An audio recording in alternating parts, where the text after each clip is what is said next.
इस वीडियो में हम देखेंगे discovery of all type of PGRs. PGRs बोले तो प्लांट ग्रोथ रेगुलेटर्स या फिर आप इसको प्लांट ग्रोथ हॉर्मोन्स भी बोल सकते हो, but NCERT PGR word prefer करती है। तो सारे के सारे जो पांचों डिस्कवरी हुई हैं वो कैसी हैं, एक्सीडेंटल है। मतलब ये एक्सीडेंटल पीजीआर्स हुए हैं, डेलिब्रेट इनको नहीं किया गया था।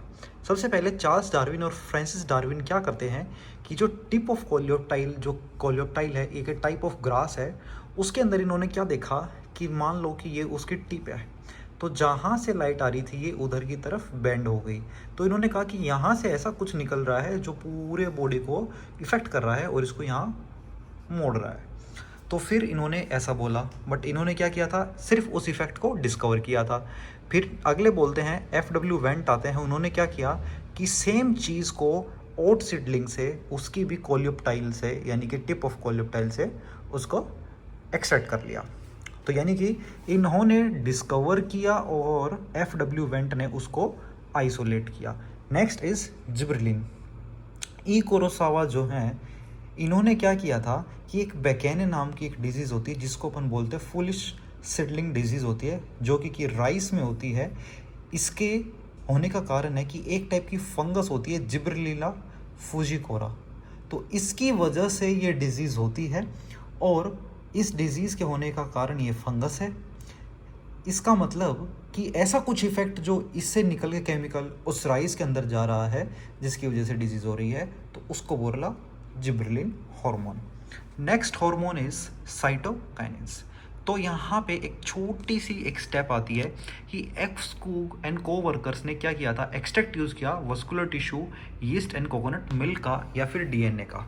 तो उन्होंने क्या देखा कि इन चीज़ों के एक्सट्रैक्ट की वजह से इलोंगेशन हो रही है टोबैको की स्टेम्स की। जो हमने ये हमारे पास एक टेस्ट ट्यूब थी, इस टेस्ट ट्यूब नहीं बोल सकते, इसको हम कॉनिकल फ्लास्क बोल सकते हैं। तो इसके अंदर कैलस पड़ा हुआ था, mass of undifferentiated tissue tobacco का।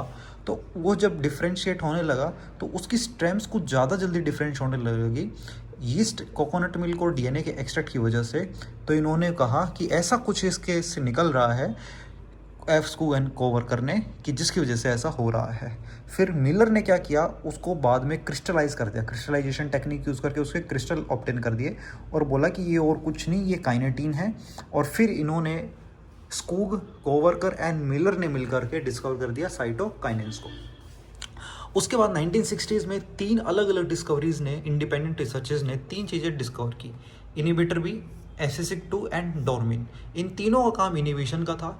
बाद में एक लेटर रिसर्च ने पता लगाया कि भैया तीनों के तीनों अलग चीज़ नहीं, तीनों सेम चीज़ है। नेक्स्ट है इथाइलिन।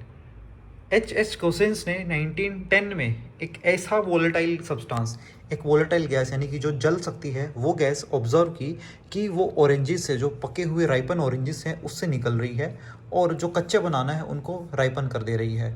तो इन्होंने कहा कि ऐसा कुछ निकला जो इसको पका दिया, तो वो वोलेटाइल गैस थी इथाइलिन। तो ये हमारे पास 5 पीजीआर हैं। ऐसा कुछ नहीं है कि इनकी डिस्कवरी का सीक्वेंस यही है, ऐसा बिल्कुल भी नहीं है। ये 1960s में है, ये 1910 में है, ये जिब्रेलिन वाला, ये फुरिकोसावा ये 1926 में है, साइटोकाइनेंस ये 1955 में है। तो सबका डेट अलग अलग है, आगे पीछे है। हालांकि हम इस सीक्वेंस को इसलिए प्रेफर करते हैं क्योंकि जब इनको हम स्टडी करते हैं एनसीईआरटी में तो ये इसी सीक्वेंस में मेंशन है। Please subscribe my channel.